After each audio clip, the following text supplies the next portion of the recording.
선진화 시민 행동을 이끌고 이 애국 선명에 서고 계시고 있습니다. 우리 서정선 목사님을 이번에 모시도록 하겠습니다. 여러분 애국의 함성과 박수로서 서정선 목사를 맞습니다. 예, 안녕하십니까. 서경석입니다.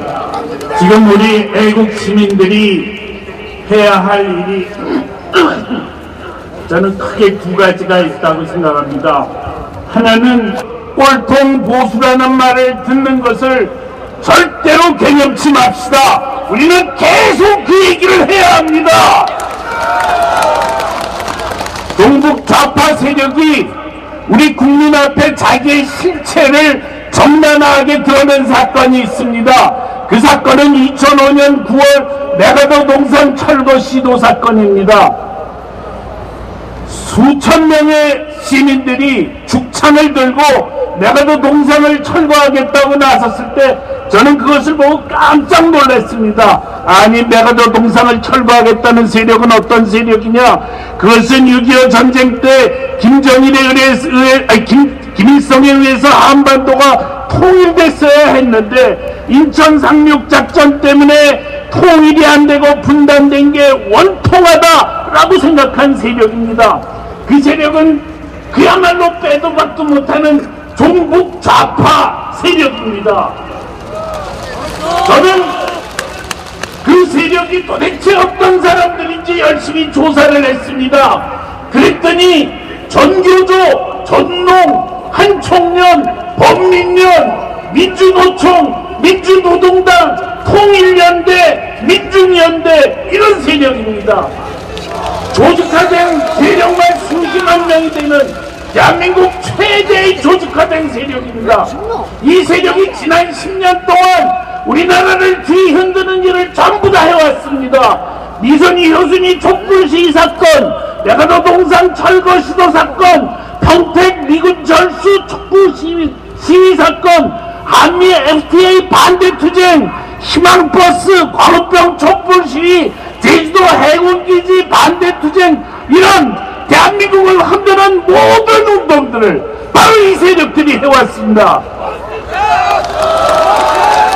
이 세력이 그대로 있는 한 우리나라의 미래는 없습니다. 평화도 없고 통일도 없고 사회통합도 없고 선진화도 없습니다. 우리나라 역사 속에서 반드시 청산지켜야 할 세력이 바로 이 세력입니다. 금년도에 이석기 김재현 사태가 나고 나서 세상 사람들이 이 세력의 정체를 명확하게 알게 됐습니다. 애국가도 부르지 않고 태극기도 인정 안 하고 대한민국도 인정 안 하고 3대 세습에 대해서 비판하지 않고 북핵을 반대하지도 않고 참혹한 인간 유린에 대해서도 침묵하는 세력, 이게 바로 종북 좌파 세력입니다. 그때 그 당시에 우리 국민의 정말 하늘을 찌르는 분노 때문에 민주통합당의 박지원 원내대표는 새누리당 이하구 원내대표하고 같이 이석기 김재현을 국회에서 추방시키기로 합의를 했습니다. 그러고 나서 그 약속을 지켰습니까? 안 지켰습니다. 왜 그런지 아십니까? 민주통합당 안에도 막강하게 종북 좌파 세력, 종북 위호 세력이 있기 때문에 말이길래 당장은 없습니다.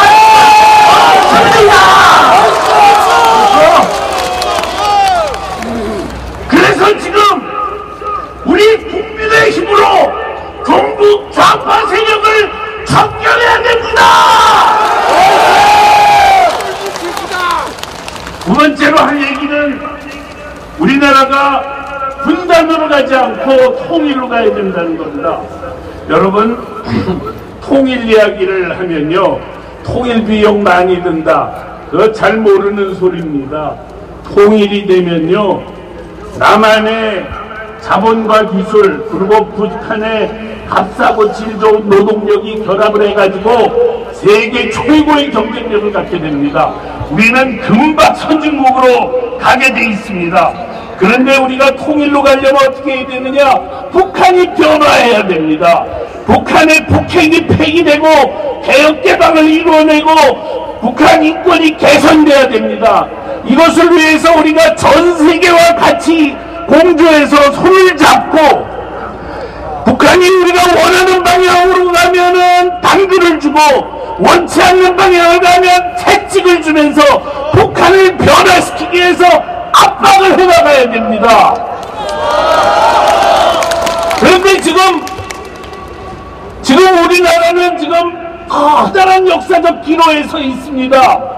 지금 우리가 과거 노무현 정부처럼 포주기 비맞추기를 해가지고 북한의 이 김정은 수령 독재 체제를 계속 영속화시켜가지고 분단을 고정화시켜가지고 물과 기름처럼 계속해서 갈등만 계속되는 나라로 갈 거냐, 아니면은 이명박 정부처럼 계속 북한을 압박을 해가지고 북한을 변화시켜서 어떻게 해서든지 통일의 길로 갈 것이냐, 둘 중에 하나의 기로에 서 있습니다. 여러분, 이명박 정부는 퍼주기를 하지 않았습니다.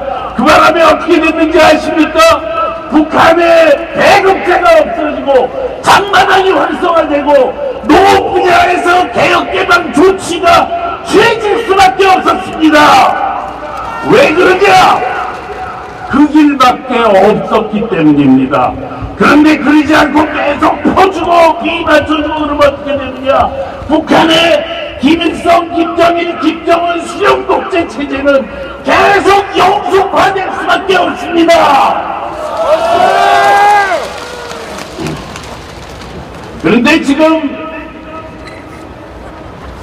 이런 현실을 잘 알지 못하는 사람들이 천안함 연평도 사건 터져 왜 북한이 연평도 사건, 천안함 사건을 일으켰느냐?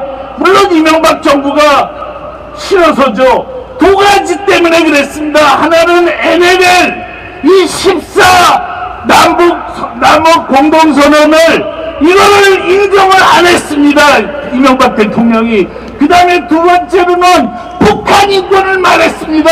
이것 때문에 북한하고 남한하고 대립관계가 심해졌습니다.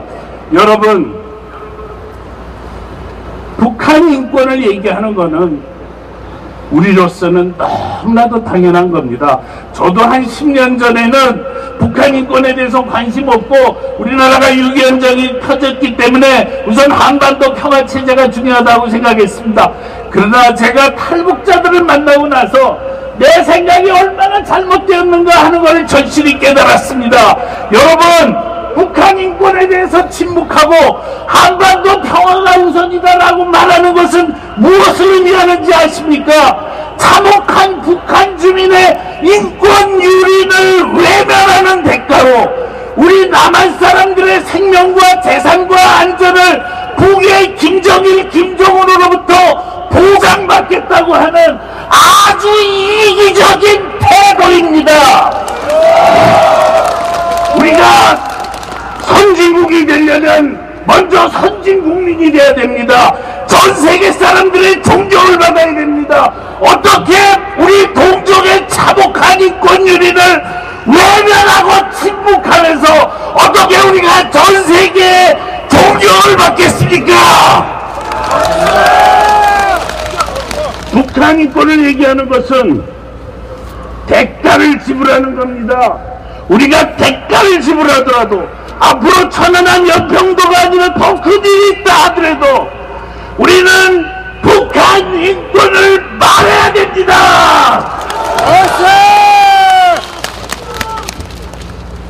그런데 북한은 왜 천안함 연평도 사건을 터뜨렸는가? 남한에서 만약에 그런 식으로 사건을 터뜨리면 틀림없이 남한의 좌파들이 이명박 정부를 막 공격할 거다. 당신이 북한하고 좋은 관계를 맺지 않으니까 이런 사건이 터지지 않았느냐 그러고 공격할 거다. 이렇게 계산을 했습니다. 계산을 해가지고 이 사건을 터뜨렸습니다. 아니나 다를까 남한의 좌파들이 이 사건을 일으킨 북한은 공격하지 않고 거꾸로 이명박 대통령을 공격했습니다. 여러분, 도대체 이 사람들은 대한민국 편입니까? 북한 편입니까?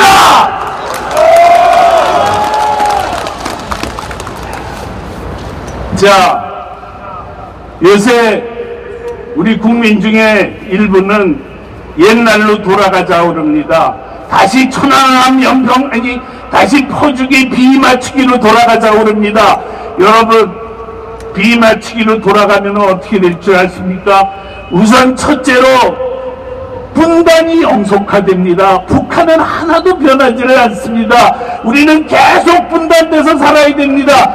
우리는 괜찮습니다. 그래도 아니, 우리 북한 주민을 생각해 보십시다. 지난 67년 동안 김일성, 김정일 치하에서 그렇게 혹독하게 탄압받으면서 당했는데, 이제 김정은이 새파란 젊은 애가 후령이 됐으니 김정은이 죽을 때까지 앞으로 50년 동안 참혹한 인권 유리 속에서 살아야 하는 겁니까? 이건 아닙니다. 뿐만 아닙니다. 북한에게 불종하고 비맞춘다고 평화가 오는 건 아닙니다. 지난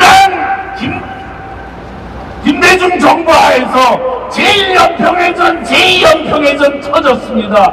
지난 노무현 정부 때 핵실험 있었고 미사일 발사가 있었습니다.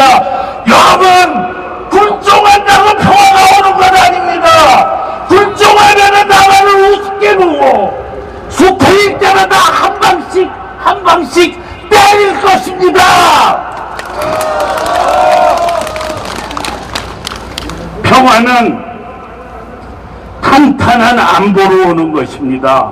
우리 국민이 그것을 알아야 됩니다. 전쟁을 각오하고 도발하면 10배나 응징하겠다, 이런 탄탄한 안보만이 평화를 지킬 수가 있습니다. 우리 국민은 그것을 알아야 합니다. 지금 그것뿐만이 아닙니다. 더 큰 문제는, 만약에 이 좌파가 정권을 잡으면 나라가 어떻게 되느냐, 우리 생각해 보십시다. 우선 북한 인권법도 제정을 안 하죠. 네, 국가보안법은 폐지하죠. 종북 좌파가 기승을 부리죠. 그런데다가 연방제까지 하겠다 그럽니다. 그러면은 그게 뭐냐? 적화의 위험성입니다. 여러분, 그렇기 때문에 지금이야말로 나라에 너무나도 중요한 위기적 상황입니다. 우리가 어떻게 해서든지 최선을 다해서 나라를 지킵시다.